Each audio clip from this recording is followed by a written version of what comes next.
అందరికీ నమస్కారం మాస్టర్స్. కృష్ణ పరమాత్మునికి, అర్జున గారికి నా ఆత్మ ప్రణామాలు. పితామహ పత్రిజీ గారికి, వంశీ మాస్టర్ గారికి నా ఆత్మ ప్రణామాలు. ఇక్కడ మీరు వింటున్న ప్రతి ఒక్కరికి కూడా నా ఆత్మ ప్రణామాలు. మాస్టర్స్, భగవద్గీతలోని 2వ అధ్యాయం సాంఖ్య యోగంలో ఇంతవరకు మనం 21వ శ్లోకం వరకు తెలుసుకున్నాం. అర్జునికి ఎప్పుడైతే విషాదం వస్తుందో, నా వాళ్ళని చంపుతున్నాను, నా మిత్రులు, గురువులు, బంధువులు అని అప్పుడు యుద్ధం చేయనన్నప్పుడు కృష్ణుణ్ణి అడుగుతాడు, నాకు జ్ఞానాన్ని ఇవ్వు, నీ శిష్యుడని నేను అని. అప్పుడు గీత గురించి చెప్తాడు, గీతా తత్వం గురించి అర్జున వారికి చెప్తాడు. ఆ ఎవరి కోసం శోకించేవాడు ఎవరు, ఆ శత్రువు కోసం శోకిస్తున్నావా, నీ వారి గురించా, నీ గురించా అని మొత్తం ఆత్మ అంటే ఏంటిది, శరీరం అంటే ఏంటిది అంతా కూడా చెప్తూ ఉన్నాడు. అంటే ఫస్ట్ మొదటి అధ్యాయంలో ఏవైతే అతని లోపల సంశయాలు ఉన్నాయో, నేను చంపితే నాకు స్వర్గం లభించదు, ఇంకా పాపం పెరుగుతూ ఉంటుంది, నా గురువులు వీళ్ళందరూ, అలాగే పితృదేవతలకు ముక్తి లభించదు, అలాగే ధర్మంలో ఉండదు, ఆడవాళ్ళ గురించి ప్రతి ఒక్కరి గురించి కూడా ఒక్కొక్క శ్లోకంలో మొదటి అధ్యాయంలో అన్ని డౌట్స్ రేట్ చేస్తూ ఉన్నాడు. అంటే ఒక సంశయంలో ఉన్నాడు. దానికి వివరణగా సాంఖ్య యోగంలో కృష్ణ పరమాత్మ అర్జునునికి ప్రతి ఒక్క శ్లోకానికి చెప్పుకుంటూ వచ్చాడు, ప్రతి దానికి వివరణ ఇస్తూ వచ్చాడు. అలా 21వ శ్లోకం వరకు తెలుసుకున్నాం. ఇప్పుడు 22వ శ్లోకం గురించి తెలుసుకుందాం.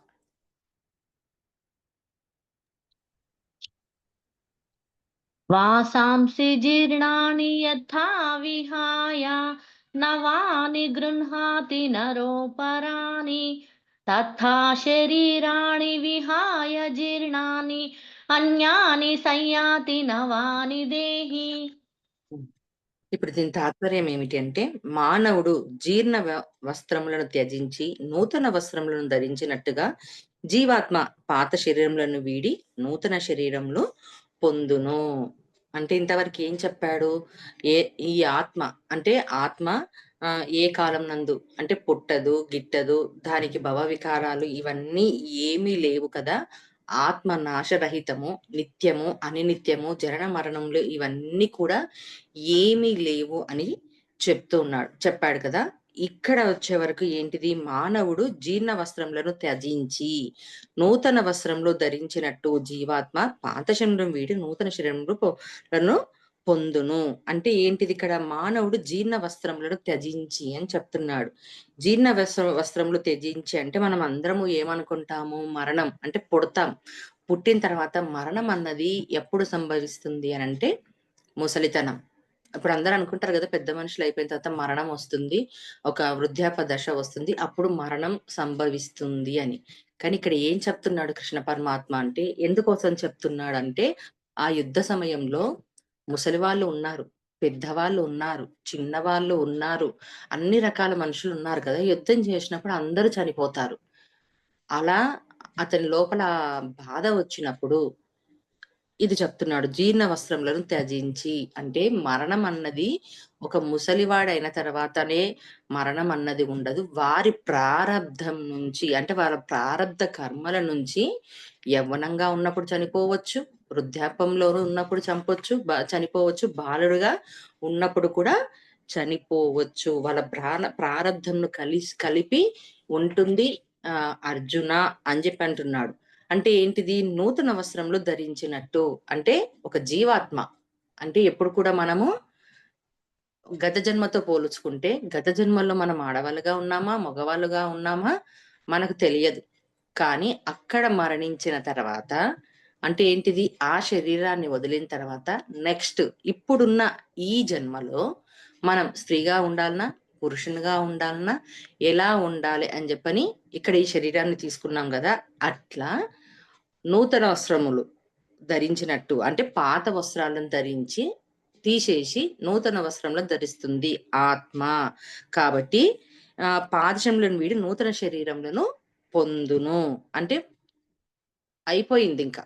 ఆ మరణం ఎప్పుడు రావచ్చు, యువకుడిగా ఉండొచ్చు, బాల్యంగా ఉండొచ్చు, వృద్ధాప్యంలోనూ ఉండొచ్చు. వాళ్ళ ప్రారబ్ధ కర్మలను పట్టి నూతన శరీరంను మళ్ళా పొందును. అంటే మరణించే సమయానికి అతని లోపల ఏ రకమైన ఎన్‌లైట్‌మెంట్, ఆ ఎన్‌లైట్‌మెంట్ కూడా ఏంటిది? కోపంతో ఉందా? పగతో ఉందా? అహంకారంతో ఉందా? దాన్ని బట్టే మళ్ళీ తిరిగి నూతన శరీరంను పొందును అని చెప్తున్నాడు. ఎలా దీన్ని మనం అర్థం చేసుకోవాలంటే ఈజీగా ఒక డ్రెస్ ఏసుకున్నాం. ఒక శారీ కట్టుకున్నాం. లేదా మగవాళ్ళు ఒక డ్రెస్ ఏసుకొనున్నారు. అదే డ్రెస్సు ఒక రోజు బావుంటుంది. 2 రోజులు బావుంటుంది. 3 రోజులు బావుంటుంది. తర్వాత వచ్చినాక ఏమవుతుంది? మురికి పట్టిపోతూ ఉంటుంది. ఒక నెల, 2 నెలలు, 3 నెలలు, సంవత్సరం, 2 ఏళ్ళు, ఒక 10 సంవత్సరాలు అయిందనుకోండి. మురికి అయినప్పుడు ఏమవుతుంది? నీ పాత షర్టుని తీసేసి కొత్త షర్ట్ ఏసుకో అని చెప్తారు. లేదా పాత చీరను తీసేసి కొత్త చీరను ధరించు. ఎందుకంటే మురికిగా అయ్యింది అని చెప్పని. అప్పుడేంటిది? ఆ డ్రెస్ మీద మనకు మమకారం ఉండి, అటాచ్‌మెంట్ ఉండి అలా ఉంటే ఏమవుతుంది? మురికి పట్టిపోతుంది. వాసనొస్తుంది. దీనివల్ల తీసేసేయి కొత్తది చెయ్యి అనంటారు. అలా మన ఈ శరీరం కూడా కర్మలతో, సమస్యలతో, అనుభవాలతో మురికి పట్టిపోతుంది. అంటే అయిపోతుంది. దీని పీరియడ్ అయిపోయింది. వచ్చేటప్పుడు ఎంత తెచ్చుకోవాలన్నా అంతే తెచ్చుకున్నాం. ఎన్ని సంవత్సరాలుండాలి, ఎలా చనిపోవాలి, ఎలా అన్నది. ఆ పీరియడ్ అయిపోయిన దాడే కూడా వెళ్ళిపోతారు. అంటే ఆ మమకారాన్ని తీసెయ్యు అని చెప్తున్నాడు. తాత, గురువు, పినతండ్రులు, మామలు వీటన్నిటిని. అంటే ఇక్కడ ఎవరు? ఆత్మ మరణించదు. శరీరం మరణిస్తుంది. ఎలా? ఒక వస్త్రాన్ని తీసేసి ఇంకొక వస్త్రాన్ని ధరించినట్టుగా ఆత్మ ఇంకొక శరీరంలోకి వెళ్ళిపోతుంది. అందుకే నేను నూతన శరీరంలో పాత శరీరములను వీడి ఈ నాలెడ్జ్ నాకు అర్థం కావాలంటే ఇంకా డెప్త్‌లోకి వెళ్ళాలి. ఏంటిది మనకు సూక్ష్మ శరీరము, ఆహ్, స్థూల శరీరము, కారణ శరీరం 3 ఉంటాయి. అంటే ఏంటిది? భౌతిక శరీరం ఏదైతే ఉందో ఇది మనకు స్థూల శరీరం. లోపల ఉండే జీవాత్మ స్థూల శరీరం. సూక్ష్మ శరీరం. తర్వాత పైన కారణ లోకాల్లో ఉండేది కారణ శరీరం ఆత్మ. అంటే ఎప్పుడైతే మనం ఈ అనుభవాలు, ఈ కర్మలు ఇవన్నిటిని తీసేసుకొని, ఈ అనుభవాలను తీసుకొని వెళ్ళి ఆత్మలోకి కలుపుతుంది. అంటే ఆత్మకు ఏమీ ఉండవు. కేవలం భౌతిక శరీరానికే మరణం అన్నది ఉంటుంది. ఆత్మకు ఉండదు. మళ్ళా తిరిగి నూతన శరీరం ఎందుకు తీసుకోవాలి? అంటే పుడుతున్నాము, చస్తున్నాము. ఎందుకు పుడుతున్నాము? ఎందుకు చనిపోతున్నామని ఎరుక లేని వాడికి, జ్ఞానం తెలియలేని వారికి, ఆత్మజ్ఞానం కలగనంత వరకు శరీరాలు ఆత్మ తీసుకుంటూనే ఉంటుంది. అలాగే వదులుతూ ఉంటుంది. ఈ తత్వజ్ఞానం అన్నది రావాలి. రావాలంటే ఈ 3 శరీరాల కలయికతోనే తత్వజ్ఞానం వస్తుంది. అంటే మూడిటిలోనూ మార్పు రావాలి. ఎక్కడ? శరీరంలోనూ రావాలి. అంటే ఈ భౌతిక శరీరంలోనూ జ్ఞానం జేయాలి. ఈ శరీరాన్ని ఎప్పుడైతే తీసుకున్నామో, అలాగే మనలో ఉన్న సూక్ష్మ శరీరం అంటే జీవాత్మకు రావాలి. అలాగే ఆత్మకు రావాలి. ఈ మూడిటిలో ఎప్పుడైతే మనకు జ్ఞానం వస్తుందో, ఆ తత్వజ్ఞానము వస్తుందో, అప్పుడు మనము శరీరాన్ని తీసుకోవాల్సిన పని లేదు. అంటే మూడిటిలోనూ పరివర్తన అన్నది రావాలి. ఏదైతే ఆత్మ భూమి మీదకి పంపిస్తుందో, దాని సిలబస్ మొత్తం కంప్లీట్ చేసి ఆ జ్ఞానాన్ని తీసుకుంటామో, అంటే ఏంటిది? కర్మచక్రంలో నుంచి బయటపడాలి. జన్మచక్రంలో నుంచి బయటపడాలి. అప్పుడు మోక్షం వస్తుంది. అంటే మోక్షం రావాలంటే మూడిటిలోనూ మార్పు రావాలి. అందుకని ఇక్కడ అదే కృష్ణ పరమాత్మ అర్జున వారికి చెప్తున్నాడు. పాత శరీరంలను వీడి నూతన శరీరంలను పొందును. అంటే ఏంటిది? ఎప్పుడు తీసుకుంటున్నాం. నిజం చెప్పాలంటే ఎన్నో జన్మల నుంచి ఎందుకు పుడుతున్నాం? ఎందుకు చనిపోతున్నాం? అసలు ఎందుకోసం వచ్చాం? ఈ ఏ పని మీద వచ్చాం? ఎంతవరకు నేర్చుకున్నాం? మరణించే సమయానికి నెక్స్ట్ జన్మ ఎలా తీసుకోవాలన్నది ఏమైనా ప్రణాళిక ఉందా? ఎలాంటి జన్మ తీసుకోవాలి? అసలు నాకు జన్మ అన్నది ఉందా? ఓకే. మరణిస్తున్నా. మరణించే సమయంలో కూడా నేను ఎంత జ్ఞానం పొందాను? ఎంతవరకు నేను నా ప్రణాళికతో వచ్చానో, ఆ ప్రణాళికలో భాగంగా అన్నిటిని పూర్తి చేశానా? లేదా పెండింగ్ ఉన్నాయా? ఎప్పుడైతే పెండింగ్ ఉన్నాయో కంపల్సరీ మళ్ళా నూతన శరీరం తీసుకుంటారు అని చెప్తున్నాడిక్కడ. అంటే అర్జునికి మొత్తం ఆత్మతత్వం, ఆత్మ అంటే ఏంటిది? ఆత్మ ఎలా మరణిస్తుంది? ఆత్మకు మరణం ఉందా? శరీరానికి మరణం ఉందా? ఎందుకు శరీరాన్ని తీసుకుంటుంది? పాత శరీరాన్ని ఎందుకు వదిలేయాలి? మళ్ళా కొత్త శరీరంతో ఎందుకు వదిలేయాలి? అన్న వివరణ చక్కగా ఈ శ్లోకంలో ఇస్తున్నారు. మళ్ళీ ఇది మనకు మెయిన్ ఇంపార్టెంట్. నిజం చెప్పాలంటే. ఈ 3 శరీరాలలో పరివర్తన రావాలి. ఎటువంటి పరివర్తన రావాలి? అంటే ఎదుటివాడు ఆత్మే, నేను ఆత్మే, అంతటా ఉన్నది ఆత్మే. అంతటా ఉన్నది కూడా భగవత్ తత్వమే. ఇక్కడ ఎవ్వరూ లేరు. మంచివాడు, చెడ్డవాడు అన్నది ఎవ్వరు లేరు. అంతా మంచే ఉంది. దోషం ఎక్కడ ఉంది అంటే వాడి గుణాలల్లో ఉంది. వాని చేష్టల్లో ఉంది. వారు వ్యవహరించే తీరులోనూ ఉంది. నీలోనూ ఉంది అనంటే నీలో గూడా ఆ దోషం ఉంది. ఎదుటివాడిని ఎప్పుడైతే ఎదుటివాడిని అంటూ ఉన్నామో మనలోను కూడా ఉంది. మళ్ళీ ఇవన్నీ మనం అంగీకరించినప్పుడు ఇంకొక శరీరం కంపల్సరీ కావాలి. అంటే ఈ శరీరాన్ని వదిలేసిన తర్వాత ఇంకొక శరీరం కావాలి. అదే ఎరక మరణించే సమయంలో ఉంటే ఇంకా అద్భుతంగా మనకు ఉంటుంది. అందుకనే ఈ మూడిటిలోనూ మార్పు రావాలే. అందుకనే పాత శరీరంలను వీడి నూతన శరీరంను పొందును జీవాత్మ. ఎందుకు పొందుతుంది ప్రతిసారి అంటే కూడా ఆత్మతత్వము తెలవకపోవడం వల్ల. సరే నెక్స్ట్ శ్లోకం తెలుసుకుందాం. నైనం ఛిందంతి శస్త్రాణి నైనం దహతి పావకః న చైనం క్లేదయంత్యాపః న శోషయతి మారుతః. దీని వివరణ తెలుసుకుందాం. ఈ ఆత్మను శస్త్రములు ఛేదింపజాలవు. అగ్ని దహింపజాలదు. నీరు తడపజాలదు.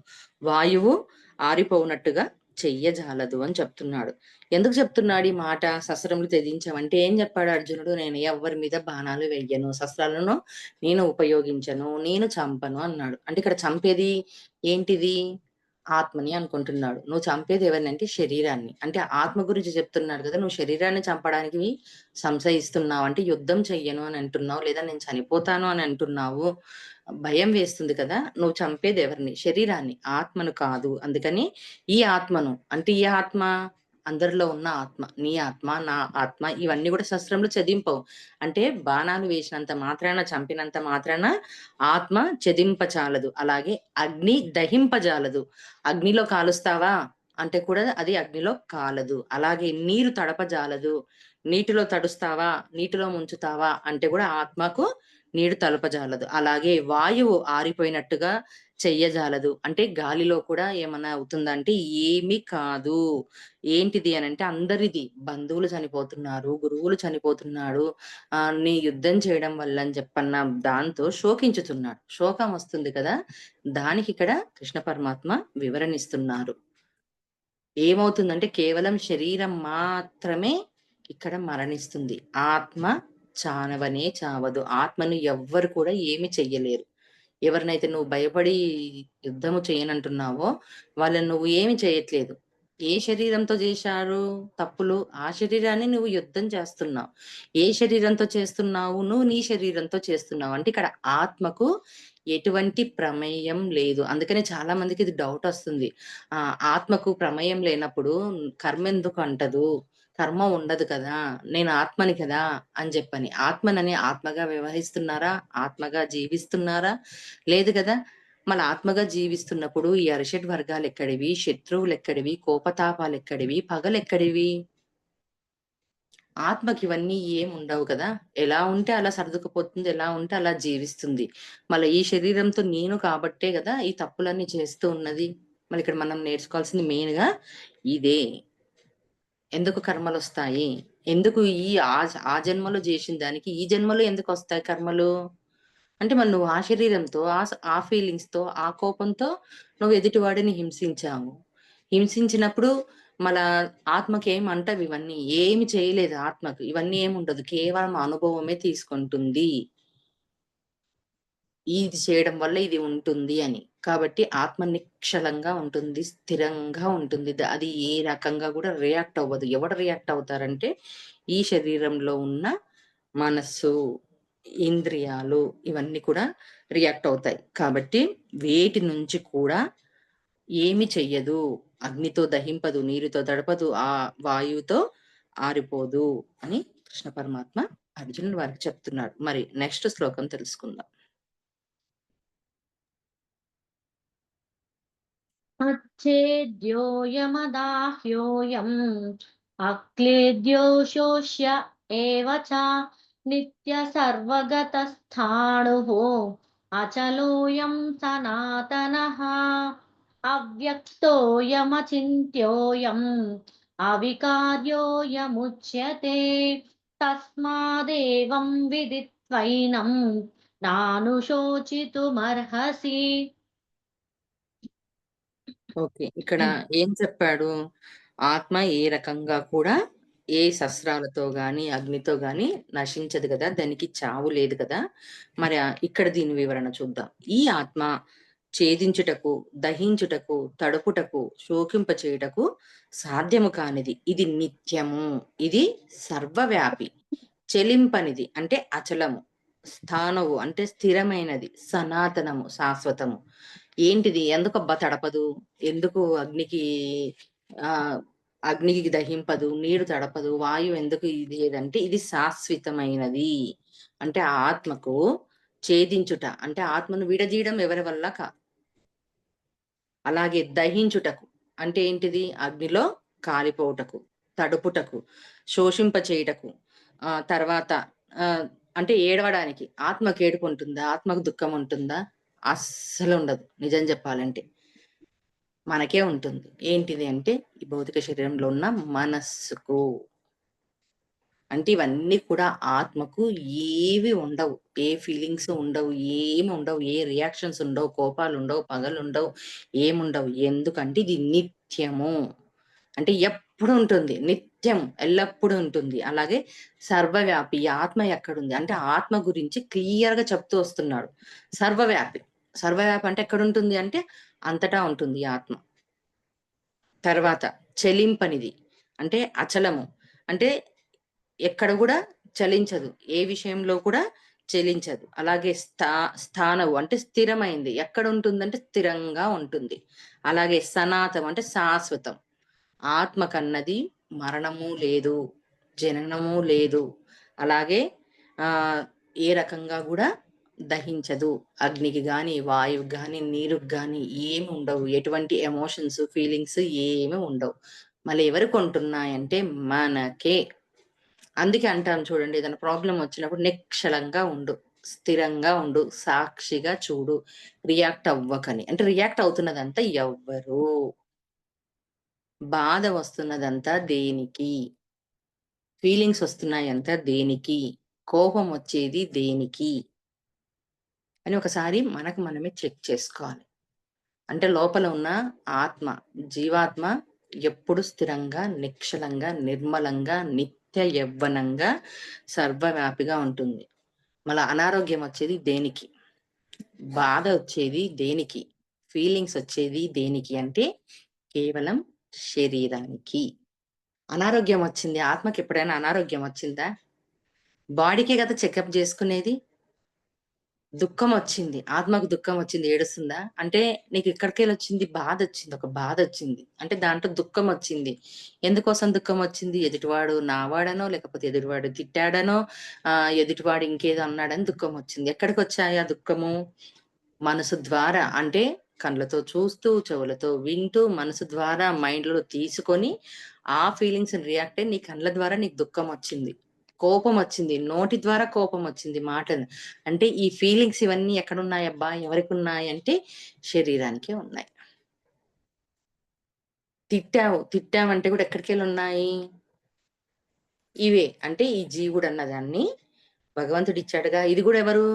ఈ శరీరం ఇచ్చింది గూడా, ఈ జీవుడినిచ్చింది గూడా భగవంతుడే ఇచ్చాడు. అది గూడా ఎక్కడికెళ్ళొచ్చింది? పంచభూతాల నుంచి మనం తయారైపోయాం. కాబట్టి ఇక్కడ ఈ భూమి మీద ఇవన్నీ ఉంటాయి. ఆత్మకి ఇవన్నీ ఏమీ ఉండవు. ఎక్కడుంటుంది ఆత్మ అంటే అంతటా ఉంది. క్లియర్‌గా చెప్పాడు కృష్ణ పరమాత్మ. అంతటా ఉంది. సర్వవ్యాపి అయ్యుంది. స్థిరంగా ఉంది. మళ్ళా దీనికేమైనా ఉందా అంటే మొత్తం శాశ్వతం. అంటే ఇక దీనికి మరణము లేదు, జననము లేదు. ఎప్పటికీ ఉంటుంది. అంటే మనలో ఉన్న జీవాత్మ ఎప్పుడు ఉంటుంది. ఏదైపోతుంది అంటే కేవలం శరీరం మాత్రమే. కేవలం శరీరం మాత్రమే మరణిస్తుంది. శరీరానికే బాధ అవుతుంది. శరీరానికే గాయమవుతుంది. శరీరానికి, మనసుకు మాత్రమే ఉంటాయి. ఇవన్నీ ఏమీ లేవు అని కృష్ణ పరమాత్మ అర్జునుల వారికి చెప్తున్నాడు. మరి 25th దాంట్లో ఈ ఆత్మ అవ్యక్తమైనది అంటే ఇంద్రియ గోచరం కానిది. అచిత్యము అంటే మనసుకు అందనిది. వికారములు లేనిది. దీనిని గురించి ఇట్లు తెలుసుకున్నాము కనుక ఓ అర్జున నువ్వు దేనికే శోకింపదగదు. అంటే నువ్వు దేనికోసం శోకిస్తున్నావు, ఎవరి కోసం శోకిస్తున్నావు, దేనికోసం శోకిస్తున్నావు అని అంటే ఈ ఆత్మ అంటే ఇప్పుడు నువ్వు శరీరం కోసం ఏడుస్తున్నావు. నేను ఈ శరీరంతో చంపేస్తే పాపం వస్తుంది అని అనుకుంటున్నావు. ఈ శరీరంతో నేను యుద్ధము చేయనని పక్కకు పెట్టేసుకుంటున్నావు. చంపేది నీ వాళ్ళని అని అనుకుంటున్నావు. చంపేది ఈ శరీరాన్ని, యుద్ధం చేసేది ఈ అంతరంగ యుద్ధమే. కానీ ఆత్మకి ఇవన్నీ ఏమీ లేవు కదా! ఈ ఆత్మ అవ్యక్తమైనది. అంటే ఇంద్రియ గోచరమునకు గానిది. అంటే ఏంటిది? ఇప్పటిదాకా చెప్పుకున్నాం. మన మన శరీరానికి అంటే ఈ భౌతిక శరీరానికి ఇంద్రియాలున్నాయి. కన్ను, చెవు, ముక్కు, నోరు, శరీరము. అర్జునుడికి శస్త్రములు పట్టుకోవాలంటే వణుకొచ్చేసింది. ఆత్మకొచ్చిందా వణుకు? అంత వీరుడు, శౌర్యుడు కదా! ఎన్నో యుద్ధాలు చేశాడు. ఎన్నో పాశుపతాస్త్రాలు తీసుకున్నాడు. ఎంతో మందితో ఎన్నో ఆయుధాలను తీసుకున్నాడు. అంటే యుద్ధం కంటే ముందు అటువంటి వానికి, అటువంటి ధైర్యశాలినికి ఎక్కడి నుంచొచ్చింది శోకము అనంటే మనస్సు. ఇంద్రియాల ద్వారా ఒక్కసారి నా శత్రువులు అందరూ శత్రువులు అనుకున్న వాళ్ళు మిత్రులు అయిపోయారు కదా! బంధువులు అనుకున్నారు కదా! అప్పుడు అతనికి దుఃఖం వచ్చింది. అంటే అందుకే ఆత్మ గురించి చెప్తున్నాడు. ఆత్మకు అవ్యక్తమైందంటే ఆత్మకి ఏ ఫీలింగ్స్ లేవు. ఫీలింగ్స్ అన్నీ ఏమిటికి ఉన్నాయి అంటే కేవలం ఇంద్రియ గోచరం కానిది. అంటే ఇంద్రియాలకే ఉన్నాయి. ఆత్మకు ఇటువంటివి ఏమీ లేవు. అలాగే అచిత్యం అంటే మనసుకు అందనిది. నిజం చెప్పాలంటే ఇప్పుడు ఇవన్నీ మనం తెలుసుకుంటూ ఉంటే అవును నిజమే కదా! ఇవన్నీ మనసుకే ఉన్నాయి. ఆత్మకు లేవు. అంటే మనకు అర్థం కావాలన్నా కూడా అర్థం కాని విధంగా ఉంది. అందుకే మనసుకు అందనిది ఆలోచిస్తే. మనసేసే కాదు నువ్వే అది, అదే నువ్వు. సరే శరీరంలో ఉన్న ఆత్మ నేనే. ఆత్మతో ఉన్న శరీరాన్ని నేనే. కానీ ఆత్మకి ఇవన్నీ ఏమీ లేవు. క్లియర్‌గా మనం అర్థం చేసుకోవాల్సిందంతా ఇదే. నువ్వు శరీరంతో చంపేస్తున్నావంటే ఇంకో శరీరంతో నువ్వు ఆ బాధను అనుభవించాల్సిందే. కేవలం ఆత్మకేముంటుంది గుర్తుపెట్టుకోవాల్సింది మెయిన్‌గా అనుభవం ఉంటుంది. జస్ట్ అంటే ఈ శరీరంతో నువ్వెళ్ళి నేను ఈ శరీరంతో తప్పు పని చేశానా? మంచి పనులు చేశానా? పుణ్యకర్మలు చేశానా? పాపకర్మలు చేశానన్న కేవలం అనుభవమే. అందుకే మనం చెప్పుకుంటాం గదా! పాపం చేస్తే పాపమొస్తుంది. పుణ్యం చేస్తే పుణ్యమొస్తుంది. ఎక్కడొస్తుందంటే పైలోకాలలో వచ్చేది కొన్ని రోజుల వరకే. తిరిగి ఆ పాప పుణ్యాలను తీసుకోవాలంటే ఇంకొక శరీరం కావాలి. అందుకే ఇప్పుడు పుణ్యం చేశామనుకోండి, ఆ పుణ్యాన్ని భోగాన్ని అనుభవించడానికి గూడా మళ్ళీ ఇంకో శరీరం గావాలి.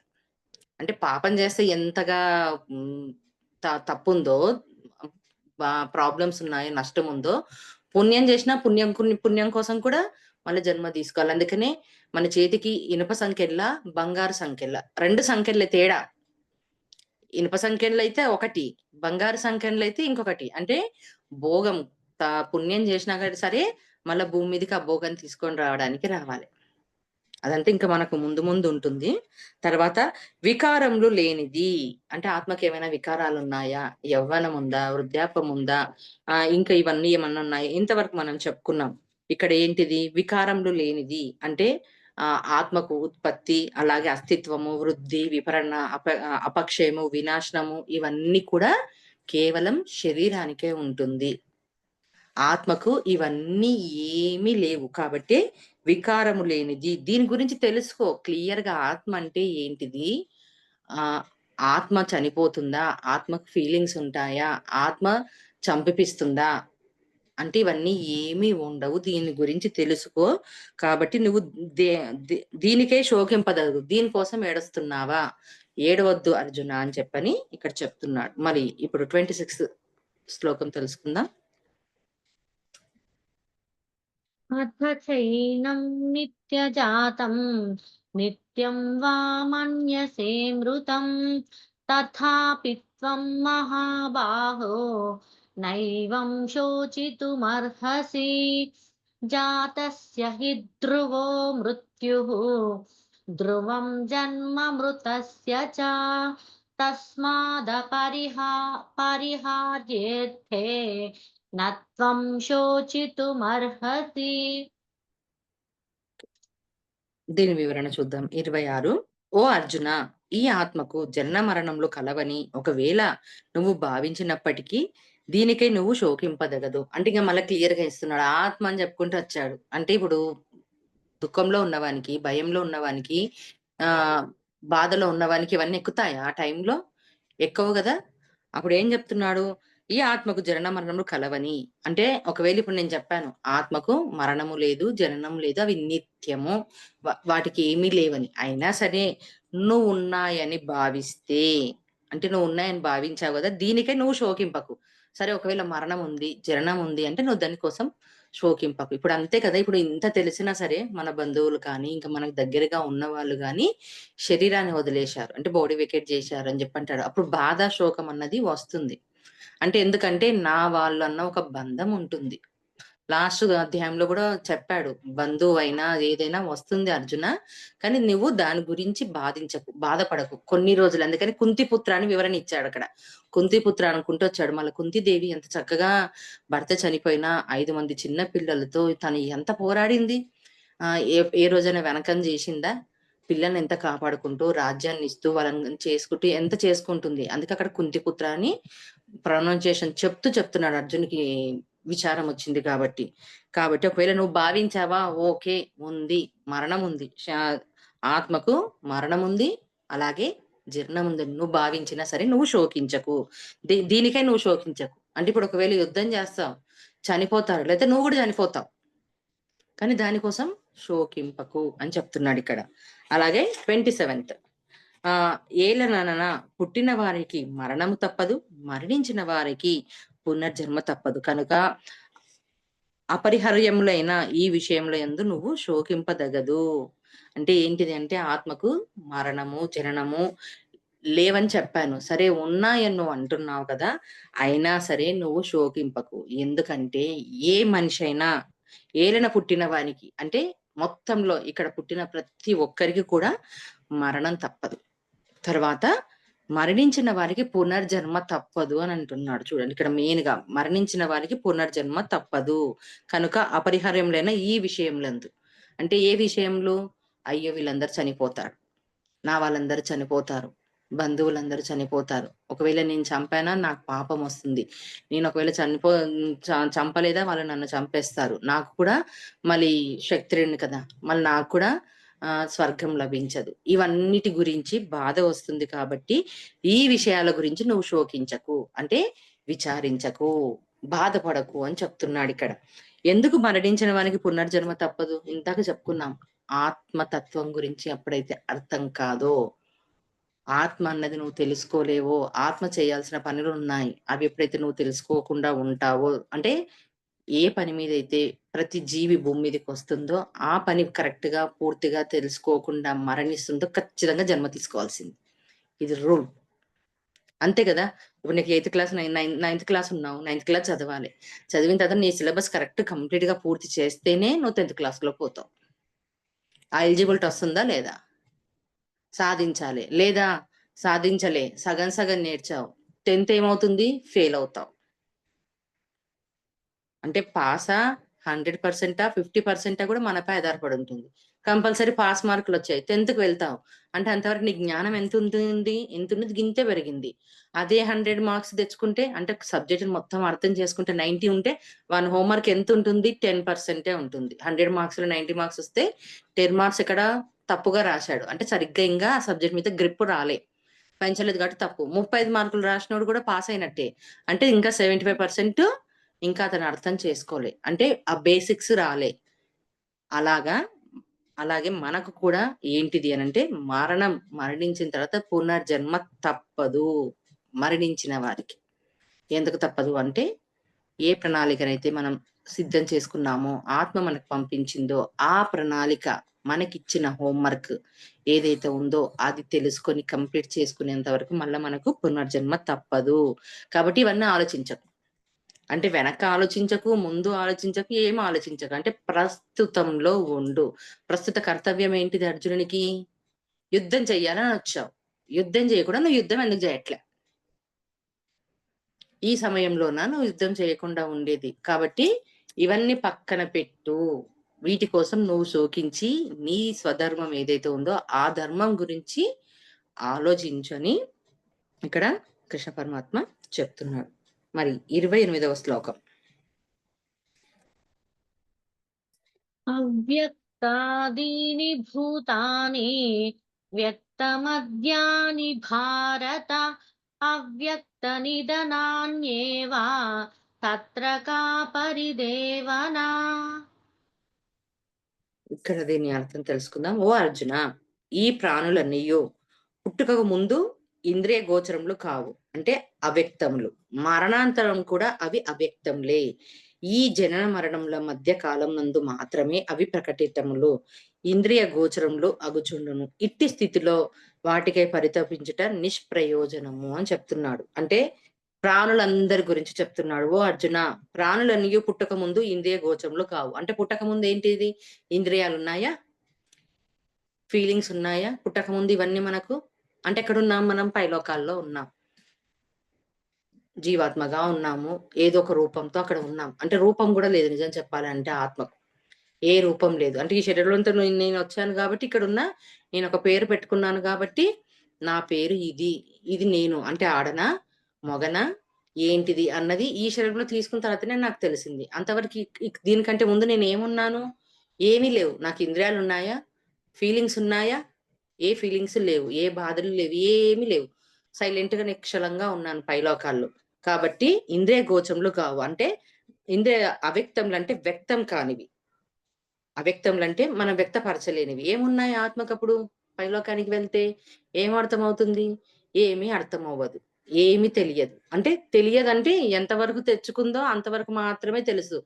దాంట్లో మళ్ళా మనకు పైలోకాల్లో మాస్టర్స్, నువ్వు ఈ పని చేయాలనుకుంటే ఈ పని చేయకుండా వెళ్ళిపోయావు. ఈ పని చేయాల్సింది ఈ పని సాధించలేకుండా నువ్వు వెళ్ళిపోయావు.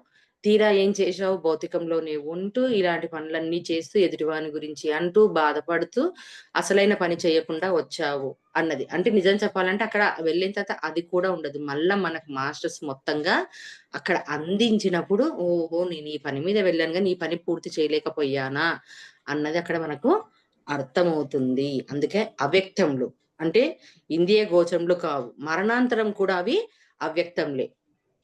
వ్యక్తం కానివి. ఏం వ్యక్తం చేస్తావు నువ్వు ఆత్మకు? అవన్నీ ఏమి ఉండవు. ఏముంటుంది? కేవలం గుర్తుపెట్టుకోవాల్సింది అనుభవ జ్ఞానము. కొట్టావా? కొట్టానన్న జ్ఞానం ఉంటుంది. తన్నించుకున్నావా? తన్నించుకున్నానన్న జ్ఞానం ఉంటుంది. చంపాలని లాస్ట్‌లో చనిపోయేటప్పుడు పగతో వచ్చావా? ఆ పగనే ఉంటుంది నేను చంపేయాలి అని చెప్పని. అంటే మళ్ళీ ఎలా ఉంటుంది ఆ ఫీలింగ్స్ అంటే వాడు నన్ను చంపాడు, నేను అతన్ని వెళ్లి చంపాలి. వాడు నన్ను హింసించాడు, నేను మళ్ళీ అతన్ని వెళ్లి హింస చేయాలి. అలాంటివే ఉంటాయి. అంటే పుట్టక ముందు అవ్యక్తంలే. మరణించిన తర్వాత కూడా అవ్యక్తంలే. కానీ ఈ జనన మరణంల మధ్య కాలం నందు మాత్రమే అవి ప్రకటితములు. అంటే జనన మరణ మధ్య కాలంలో. అంటే ఇప్పుడు మనం ఉంటున్న ఈ పీరియడ్ ఏదైతే ఉందో, అంటే పుట్టిన తర్వాత ఒక దశ వచ్చిన తర్వాత మరణించే వరకు ఏదైతే ఉందో అవి ప్రకటితములు. అంటే ఇంద్రియ గోచరములు. అంటే ఈ శరీరంతో చేస్తున్న ప్రతి పని. ఏది చేసినా అవన్నీ కూడా ప్రకటితములగుచుండును. ఇట్టి స్థితి వాటికై పరితపించని నిష్ప్రయోజనము. అంటే దీని గురించి నువ్వు ఆలోచిస్తూ ఉండడం వల్ల పరితపించుట. నాది, నేను, నావాడు, నీవాడు, ఎందుకు ఇవన్నీ నిష్ప్రయోజనములు అని చెప్పి ఇక్కడ చెప్తున్నాడు. 29వ శ్లోకం. ఆశ్చర్యవత్ పశ్యతి కశ్చిదేనం ఆశ్చర్యవద్ వదతి తథైవ చాన్యః ఆశ్చర్యవచ్చైనమన్యః శృణోతి శ్రుత్వాప్యేనం వేద న చైవ కశ్చిత్. దీని మీనింగ్ తెలుసుకుందాం. ఎవరో ఒక మహాపురుషుడు మాత్రమే దీనిని అంటే ఈ ఆత్మను ఆశ్చర్యమైన దానిగా చూచును. మరి ఒక మహాత్ముడు దీని తత్వమును ఆశ్చర్యంగా వర్ణించును. వేరొక పురుషుడు దీనిని ఆశ్చర్యమైన దానిగా వినును. ఆ విన్న వారిలో కూడా కొందరు దీని గురించి ఏమీ ఎరగరు. నిజమే కదా! ఇప్పుడు ఇవన్నీ చూస్తుంటే ఏంటిది? శరీరంతోనా? ఈ పనులు చేశామా? ఆత్మన నిజం చెప్పాలంటే నా ఒక చిన్న అనుభవం. నేను ధ్యానంలోకి రాకముందు అంటే చిన్నగున్నప్పుడు ఉన్న వాతావరణం, పరిస్థితులు ఇవన్నీ ఉంటాయి కదా! ఎవరైనా మరణిస్తే, చేస్తే అమ్మో! చనిపోయాడు, శవం అన్న భయం. అంటే కాల్చేస్తారు, చేస్తారు. తెలియని నాలెడ్జ్. తర్వాత ఏంటిది ఆత్మ అంటే దయ్యం. అంటే అమ్మో! మరణించిండంటే అమ్మో! వాళ్ళు ప్రేతంగా తిరుగుతారా? కనిపిస్తారా? చేస్తారా? అన్న ఒక భయం. అంటే అదే నాలెడ్జ్. ధ్యానంలోకి వచ్చిన తర్వాత కూడా ఆత్మ అంటే ఏంటిది? దయ్యం దయ్యం అంటాం గదా! ఏంది వీళ్ళు ఆత్మ అంటున్నారు. నిజంగా నేను అలానే అనుకున్నాను ఫస్ట్‌లో వెళ్ళినప్పుడు. నెమ్మదిగా కొన్ని రోజులు అయిన తర్వాత అర్థమైంది. అవును మనలో ఉన్నది కూడా ఆత్మ. అంటే అంతవరకు ఏమి తెలియదు. నిజం చెప్పాలంటే నా వరకు మాత్రం ఏమి తెలవదు. ఈ ఇది నేను చదువుతున్నప్పుడు నాకు అదే అనిపించింది. నిజమే గదా! అంతవరకు ఇవన్నీ చెప్తుంటే ఆశ్చర్యం అనిపించింది. తర్వాత నిజమేనా అనిపించింది. అంటే అది మనం డైజెషన్ జేసుకోవడానికి. మరి ధ్యానంలోకి రాకముందు ఏం తెలుసు? ఎటువంటి జ్ఞానం తెలుసు? ఏమి తెలియదు. నిజంగా చెప్పాలంటే ధ్యానంలోకొచ్చామంటే ఒక జననం. ధ్యానంలోకి రాకముందు ఒక మరణం. నా వరకైతే అంతవరకు ఉన్న జీవించిన విధానం అంతా ఒకటి. తర్వాత జీవిస్తున్న విధానం అంతా ఒకటే. నిజంగా చెప్పాలంటే ధ్యానంలోకొచ్చినాక ఒక పునర్జన్మ, కొత్త జన్మగా ఉంది. కాబట్టి ఇక్కడ ఏం చెప్తున్నాడు? ఎవరికి తెలుసుకుంటారు ఇవన్నీ? నిజమే ఇవన్నీ అనిపిస్తుంటే ఆత్మేంటిది? శరీరం ఏంటిది? చంపడం ఏంది? పుట్టడం ఏంది? గిట్టడం ఏంది? మళ్ళా రావడం ఏంది? పునర్జన్మేంది? ఈ తప్పులేంది? ఏందబ్బా ఇవన్నీ ఎందుకు? ఇప్పుడు ఉన్నామా? బతికామా? హ్యాపీగా ఉన్నామా? రోగం వచ్చిందా? బాధొచ్చిందా? చేసేసుకుందాం అనేవాడు చాలా మందున్నారు. మనం చెప్దామన్నా కూడా విననివాడు చాలా మందున్నాడు.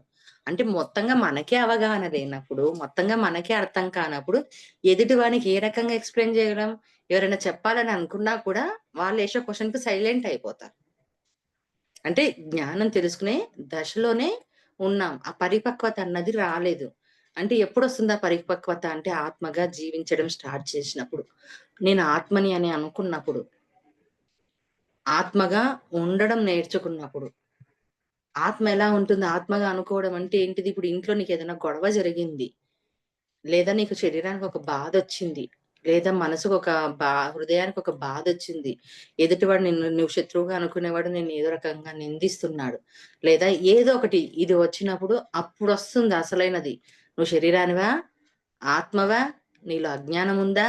జ్ఞానం ఉందా? ఎంతవరకు పరిపక్వత సాధించావు అని చెప్పనన్నది. అందుకే ఇక్కడ ఆత్మను ఈ ఆత్మను ఆశ్చర్యంగా దానిని చూచును. అంటే ఎవరు? మహాపురుషుడు మాత్రమే.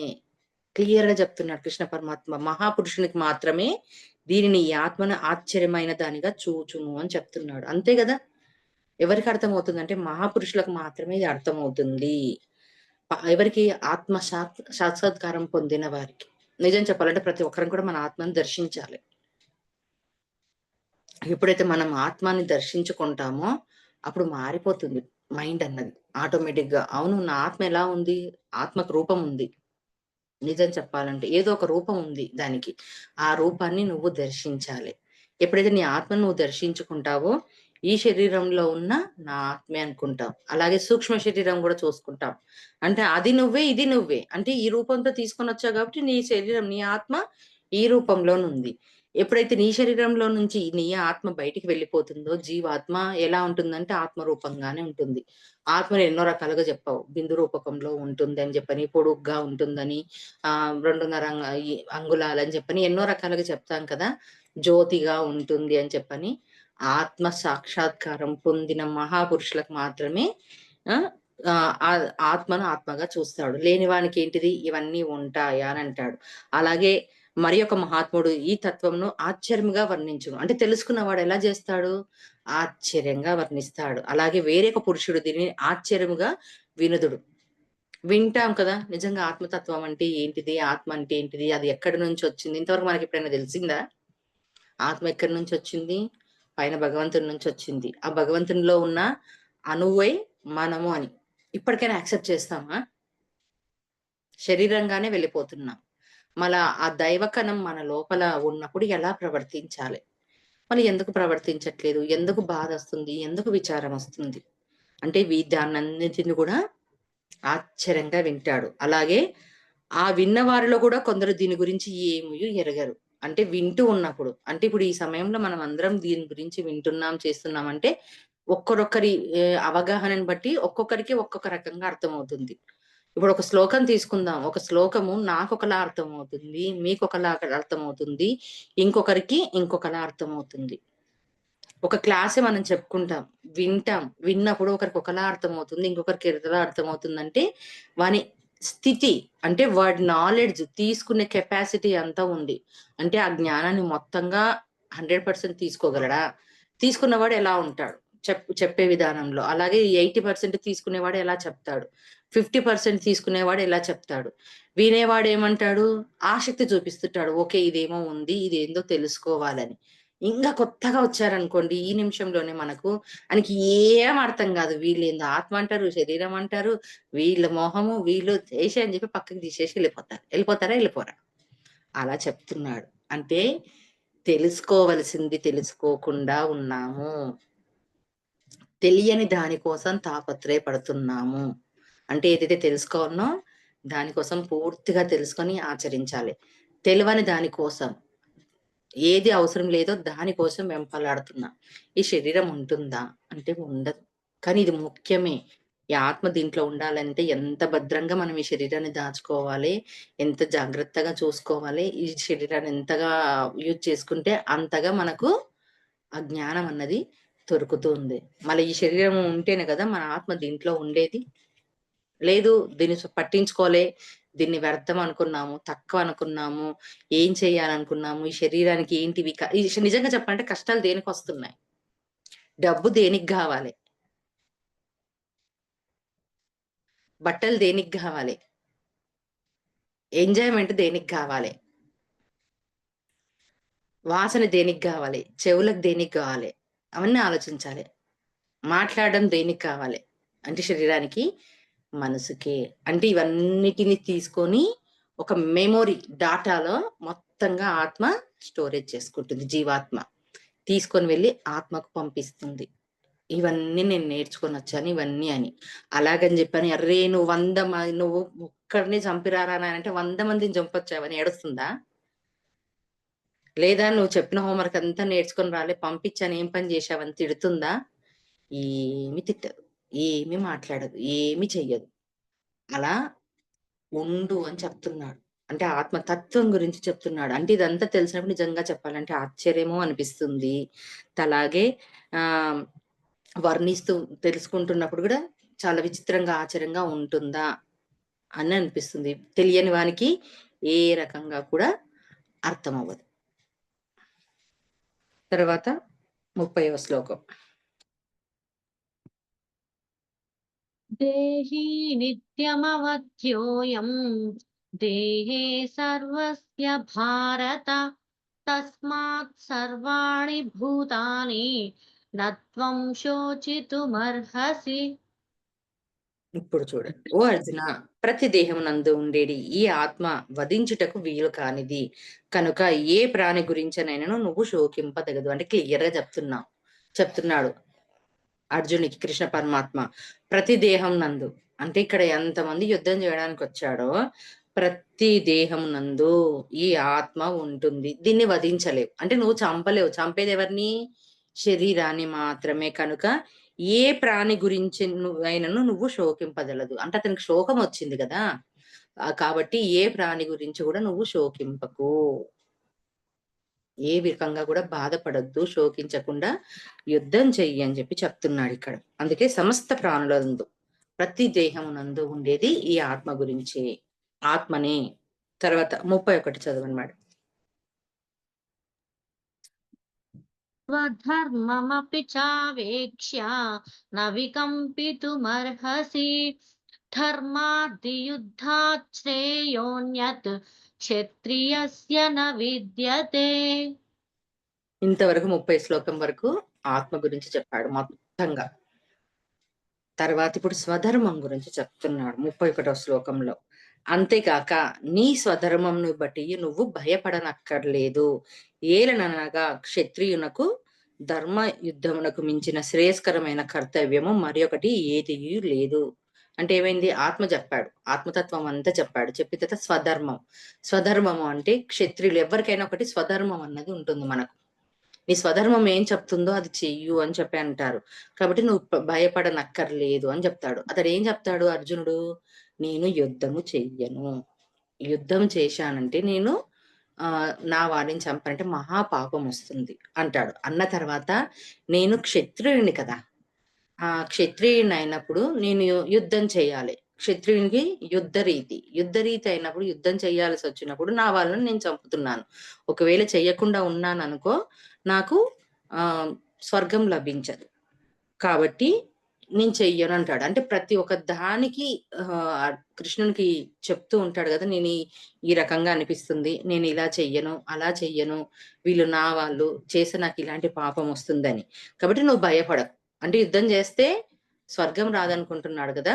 భయపడకు అని జెప్తున్నాడు. ఏలననగా క్షత్రియునకు ధర్మయుద్ధమునకు మించిన శ్రేయస్కరము, కర్తవ్యము మరి ఒకటి లేదు అని చెప్పి అంటున్నాడు. ఏంటిది అనంటే, అసలు నిజం చెప్పాలంటే అర్జున వాడికి ధర్మయుద్ధమే చేస్తున్నారు పాండవులు. ఎందుకు అనంటే వాళ్ళది అజ్ఞాతవాసం, అరణ్యవాసం అయిన తర్వాత వాళ్ళ రాజ్యం ఇవ్వాలి. వాళ్ళ రూల్ దుర్యోధన వాళ్ళది. ఇవ్వకుండా ఏం చెప్పాడు? సూది మొనంత కూడా నేను నీకు ఇవ్వను అని చెప్పాడు. కాబట్టి అప్పుడు వాళ్ళేం చెయ్యాలి? ధర్మయుద్ధం చేస్తున్నాడు. వీళ్ళంతకు వీళ్ళు కావాలని చెప్పని యుద్ధం చేయడానికి సిద్ధం కాలేదు. కాబట్టి నువ్వు ధర్మయుద్ధం చేస్తున్నావు. కాబట్టి నీకు భయం ఒద్దు. అవసరం లేదు. కర్తవ్యం. ఇప్పుడు ధర్మమే కదా! నీ నీ రాజ్యం కోసం నువ్వు అడిగావు.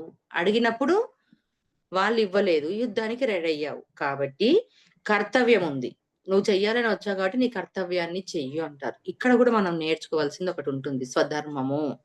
అంటే యుద్ధం చెయ్యాలనా? ఎవరితో నేను యుద్ధం చెయ్యాలి అని చెప్పన్నప్పుడు భయపడుతూ ఉంటాం. అంటే ఇప్పుడు ఇంత తెలిసిన తర్వాత నేను వీళ్ళతో గొడవ పడాలనా? గొడవ పడకూడదా? ఆహ్, మళ్ళా నేను గొడవ పడ్డానంటే నాకు పాపం వస్తుందా? నాకు కర్మ అంటుకుంటుందా? కొత్తయొస్తాయా? ఏంటిదని. నీ స్వధర్మం ఏం చెప్తుంది? ఒకవేళ నీకు యుద్ధం చేయాల్సొచ్చింది. స్వధర్మ స్వధర్మాన్ని పాటించు. అంటే ఇక్కడ క్షత్రియుడుగా వీళ్ళున్నారు. యుద్ధం చేయాలి. యుద్ధ నీతి. అలాగే ఎందుకోసం జేశాడు? వీళ్ళకి యుద్ధం అవసరం లేదు.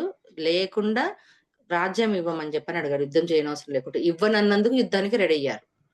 కాబట్టి నీ స్వధర్మం ఏం చెప్తుందిక్కడ? ఇప్పుడు ఎదుటివాడు నిన్ను యుద్ధం చేయడానికి అంటే మాటల రూపకంలో, ఏదో రూపకంలో నిన్నంటున్నాడు. అక్కడ నీ స్వధర్మం ఏముంది?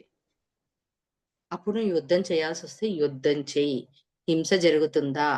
అకారణంగా బాధ పెడుతున్నారా? లేదా ఎదుటివానికి హాని కలుగుతుందా? ఎదుటివాని వల్ల నీకు హాని కలుగుతుందా? అప్పుడు నువ్వు యుద్ధం చెయ్యి. ఖచ్చితంగా చెయ్యాలి. నిన్ను నువ్వు కాపాడుకోవడానికి యుద్ధం చెయ్యాలి. లేదు నాకు పాపం వస్తుంది అంటే నువ్వే చనిపోతావు. నీకే సమస్య వస్తుంది. కాబట్టి స్వధర్మం గురించి ఇక్కడ చెప్తున్నాడు. అది అందుకే ధర్మ యుద్ధం. చెప్పేది కూడా ఇక్కడ ఏంటిది? ధర్మ యుద్ధం. అధర్మ యుద్ధం కాదు. ధర్మ యుద్ధం చేస్తున్నాడు. ఎందుకంటే వాళ్ళ రాజ్యం వాళ్ళకి కావాలి. అందుకని మనకు కూడా ఏదైనా మనకు హక్కు ఉంది. మనకు అవసరం ఉంది అంటే చక్కగా మనం యుద్ధం చెయ్యాలి. అది కూడా ఏంటిది? ధర్మ యుద్ధము. అంటే దానివల్ల నువ్వు ఇబ్బంది పడకూడదు. ఎదుటివాడు గూడా ఇబ్బంది పడగూడదు. తర్వాత 32వ శ్లోకం. యదృచ్ఛయా చోపపన్నం స్వర్గద్వారమపావృతం సుఖినః క్షత్రియాః పార్థ లభంతే యుద్ధమీదృశం. ఓ పార్థ యాదృచ్ఛికంగా అనగా అనుకోకుండా తటస్థించిన ఇట్టి యుద్ధమునకు అదృష్టవంతులైన క్షత్రియులకే లభించును. ఇది స్వర్గమునకు తెరిచిన ద్వారము వంటిది అని చెప్తున్నాడిక్కడ. అంటే యాదృచ్ఛికంగా అనుకోకుండా అంటే ఇక్కడ ఇంతకుముందు చెప్పుకున్నాం. కావాలని చెప్పని వాళ్ళు యుద్ధము చెయ్యాలని అనుకోలేదు. క్షత్రియుడు ఎప్పుడు చేస్తాడు యుద్ధము అని చెప్పనంటే ఎదుటివాడి మీద ఎప్పుడు చేస్తామంటే ఆహ్, ఏమంటారు నీతిరహితంగా అంటే అవినీతిగా ఉన్నప్పుడు, లోభంగా ఉన్నప్పుడు, అన్యాయం అనిపించినప్పుడు, అధర్మం అయినప్పుడు ఖచ్చితంగా క్షత్రియుడు యుద్ధం చెయ్యాలి. కాబట్టి ఇక్కడ యాదృతంగా అనుకోకుండా తటస్థించిన ఈ యుద్ధం అంటే అదృష్టవంతులైన క్షత్రులకు లభించును. అంటే రాజులు అంటే క్షత్రియులంటే ఆ సమయంలో వాళ్ళు యుద్ధం చేయాలి. యుద్ధ రీతి తప్పు చేస్తున్నా, తప్పుడు మార్గంలో పోతున్నా, అవినీతిలో ఉన్నా, అధర్మ మార్గంలో ఉన్నా యుద్ధం చెయ్యాలి. కాబట్టి ఇది నీకు స్వర్గమునకు దారి తెరుచును. ఎందుకు చెప్తున్నాడు ఇక్కడ మెన్షన్ చేస్తున్నాడంటే, నా వాళ్ళని చంపితే నేను నరకానికి పోతాను. స్వర్గగతులు నాకు పొందవు. అంటే ఇక్కడ క్లారిటీ ఇస్తున్నాడు. అంటే నువ్వు ఈ యుద్ధం చేసినప్పుడు నీకు స్వర్గమునకు ద్వారం తెరిచి ఉంటుంది. ఇది మనకు సార్ ఒక ఎగ్జాంపుల్ చెప్పాడు చూడండి. యుద్ధం చేయడంలో మనకు మిలిటరీ వాళ్ళు కానీ, యుద్ధ సైనికులు గాని యుద్ధం చేసినప్పుడు మళ్ళీ వాళ్ళు ఇంతమందిని చంపుతారు గదా! మళ్ళీ వాళ్ళు నరకంలోకి పోతారా? స్వర్గంలోకి పోతారా? అని చెప్పని. అంటే అక్కడ కూడా ఏంటిది ఉద్దేశాన్ని బట్టి ఉంటుంది. ఖచ్చితంగా మన ఉద్దేశాన్ని బట్టే ఉంటుంది. ఇక్కడ దేశాన్ని కాపాడుకోవాలి. ఒక దేశం ఇంకొక దేశాన్ని చేస్తుంది అంటే, నువ్వు సైనికుడిగా ఉన్నావు. అది నీ కర్తవ్యం. అక్కడ వాడు శత్రువు నీకేం చేయలేదు. ఆ దేశంలో ఉండి యుద్ధానికి ఇక్కడ చేస్తున్నాడు. కానీ ఆ దేశం గురించి చేస్తున్నాడు. ఈ మనిషిని ఎందుకు చంపాలంటే ఆ చెడుకి ఇక్కడ ఇతను ప్రోత్సహిస్తున్నాడు. ప్రోత్సహిస్తున్నాడు కాబట్టి నువ్వు ఖచ్చితంగా అతన్ని నువ్వు చంపాలి. ఆ యుద్ధ సమయంలో నేను చంపుదునా? వద్దా? లేదా అని చెప్పానంటే అది అధర్మం అవుతుంది. అంటే నువ్వు చంపాల్సిన డ్యూటీ నువ్వు తెచ్చుకున్నావు. అది నువ్వు పాటించు. అలా ఇక్కడ అర్జునుడికి కూడా ఏంటిది? క్షత్రియుడివి. నువ్వు రాజువి. యుద్ధం చేయడానికొచ్చావు. అది గూడా ఏంది? ధర్మ యుద్ధము. అధర్మంలో ఇవ్వనన్నవానికి ధర్మ యుద్ధం చేయడానికి వచ్చావు కాబట్టి నువ్వు యుద్ధం చెయ్యి. నువ్వు సచ్చిపోయినా నీకు స్వర్గద్వారం తెరిచుంటుందయ్యా. ప్రాబ్లమ్ లేదన్న విధంగా చెప్తున్నాడిక్కడ. మళ్ళా 33వ శ్లోకం. అథ చేత్వమిమం ధర్మ్యం సంగ్రామం న కరిష్యసి తతః స్వధర్మం కీర్తిం చ హిత్వా పాపమవాప్స్యసి. హ్మ్. ఈ యుద్ధము నీకు ధర్మబద్ధము. ఒకవేళ నీవు దీనిని ఆచరింపకున్నచో నీ స్వధర్మం నుండి పారిపోయిన వాడవగుదువు. దానివల్ల కీర్తి కోల్పోదవు. పైగా నీవు పాపము చేసిన వాడు అవుదువు అంటున్నాడు. ఇక్కడ చాలా మంచి గా ఉన్నాయి చూడండి మాస్టర్స్. ఈ యుద్ధం నీకు ధర్మబద్ధమైంది. అంటే ఇప్పుడు నువ్వు చేస్తున్న యుద్ధం ఏంటిది? నీ రాజ్యం కోసం నువ్వు చేస్తున్నావు కాబట్టి నీకు ధర్మబద్ధమైంది. ఒకవేళ నువ్వు ఆచరించాలి. ఇప్పుడు యుద్ధం చేయనంటున్నావు. కాబట్టి అంటే నీ స్వధర్మం ఏంటిది? క్షత్రుడుగా ఉంటూ నిన్ను నమ్ముకొని నీ ఎనక ఉన్న వారందరూ నిన్ను యుద్ధం చేయమని ఇచ్చాడు. అంటే ఆ అర్జునుడికి పాశుపతాస్త్రములు, అనేక విధంగా అస్త్రములు, శస్త్రములు ఇవన్నీ ఉన్నాయి. ఎంతో విలువిద్యలో కానీ ఎన్నో దాంట్లలో ఉన్నారు కాబట్టి నిన్ను ముందు ఉంచారు. నువ్వు చేయకుండా ఉన్నప్పుడు నీ స్వధర్మము పారిపోయిన వాడు అవుదువు. అంతే కదా! యుద్ధం చేయాలని చెప్పి ముందు ఉంచినప్పుడు, నీ వాళ్ళని చెప్పి నువ్వు భయపడి యుద్ధం చేయకుండా పోయినప్పుడు, ఎప్పటికి నువ్వు ఆ కీర్తి నీకు పోతుంది. మహాదేవునితోనే పాశుపతాస్త్రాన్ని తీసుకున్నతను. అంటే ఆలోచించండి. అలాగే ఇంద్రునితో తీసుకున్న వజ్రాయుధాన్ని ఇవన్నీ తీసుకున్నతడు. ఇవన్నీ కూడా నువ్వు యుద్ధం ఆపేస్తే నీకు పాపం చేసిన వాడు అవుతావు. అంతే కదా! మనం చెయ్యాల్సిన పనులు చెయ్యకుండా ఉంటే, చెప్పాల్సినవి చెయ్యకుండా ఉంటే కూడా పాపమే. అందుకని చెప్తాం గైడెన్స్, ఎడ్యుకేట్ చెయ్యండి అని చెప్తాం ఏదే గాని. నీ బాధ్యత నా పిల్లలకి అది చెప్పాలనా, ఇది చెప్పాలనా, వాడికి చెప్పాలనా అంటే నీ స్వధర్మం నీకేం చెప్తుంది? నువ్వు తెలుసుకున్నావు. ఆ దాన్నే చెప్పు. అంటే ఎడ్యుకేట్ చెయ్యు అని చెప్తాం మనం ఇక్కడ మెయిన్‌గా. అలాగని మనం తిట్టము, ఎదుటివాడిని తిట్టొద్దని చెప్పం. యుద్ధం చేయమని చెప్పం. జస్ట్ ఎడ్యుకేట్ చేయమని చెప్తాం. కాబట్టి నువ్విక్కడ యుద్ధం చెయ్యాలి. చేయలేదా ఆ కీర్తి నీకు పోతుంది. పైగా నీకు పాపమొస్తుంది అని అంటున్నాడు. మరి 34వ శ్లోకం. అకీర్తిం చాపి భూతాని కథయిష్యంతి తే వ్యయాం సంభావితస్య చాకీర్తిః మరణాదతిరిచ్యతే. లోకులెల్లరును బహుకాలము వరకు నీ అపకీర్తిని గురించి ప పలువలుగా చెప్పుకుందురు. మన్యుడైన పురుషునకు అపకీర్తి మరణం కంటే బాధాకరమైనది. అంటే ఇందాక చెప్పాడు కదా! కీర్తిని కోల్పోతావు. యుద్ధం చేయకుండా ఉంటే ఎదుటివాడొచ్చి నిన్ను యుద్ధం చేసేస్తాడు. నిన్ను చంపేస్తాడు. మిగతా వాళ్ళందరూ ఇబ్బందవుతడం వల్ల కీర్తి పోతుంది. ఎవరి నుంచి యుద్ధం కోల్పోయావు? ఓడిపోయావంటే అర్జునుడి నుంచి అని చెప్తాడు.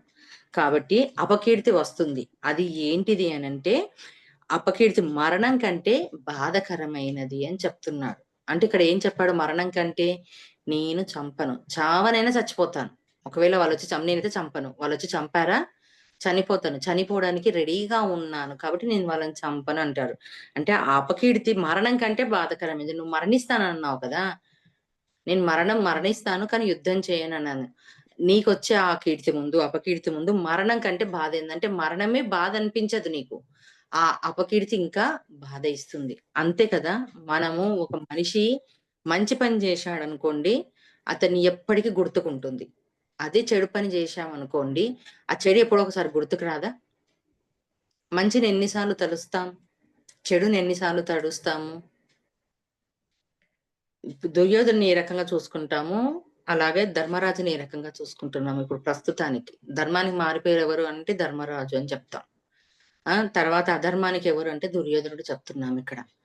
అంటే అపకీర్తి.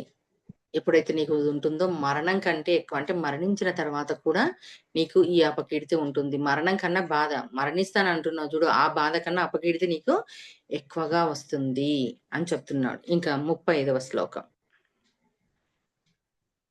మయా దృఢాదుపరతం మన్స్యంతే త్వాం మహారథాః ఏషాం చ త్వం బహుమతః భూత్వా యాస్యసి లాఘవం. ఈ మహారథుల దృష్టిలో ఇప్పుడు నువ్వు మిక్కిలి మన్యుడవు.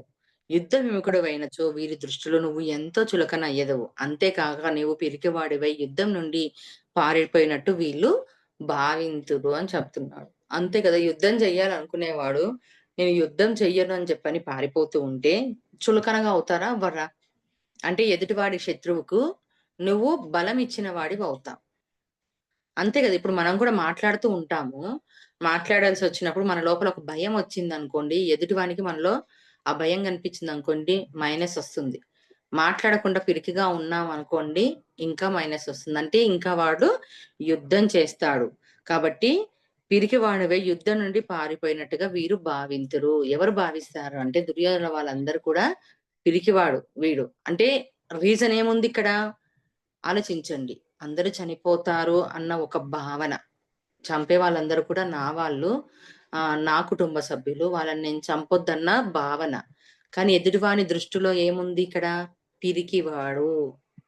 చంపకుండా అంటే తన లోపల ఉన్న ఈ బాధ కన్నా ఇది ఎక్కువవుతుంది. నువ్వు వెళ్ళిపోయావు అంటే అపకీర్తి వస్తుంది. అలాగే నువ్వు కీర్తిని కోల్పోతావు. నీ వాళ్ళకు నువ్వు మోసం చేసిన వాడిగా ఉంటావు. అంటే చులకన భావంతో ఉంటావు. నిన్నే నమ్ముకొని ఉన్నారు కదా! అలాగే అందరి దృష్టిలో నువ్వు చులకన వాడివి అయిపోతావు అని ఇక్కడ కృష్ణ పరమాత్మ అర్జునుల వారికి చెప్తున్నారు. Okay masters. తిరిగి మళ్ళీ 36 శ్లోకం మళ్ళీ తెలియజేసుకుందాం. Thank you. Thank you masters.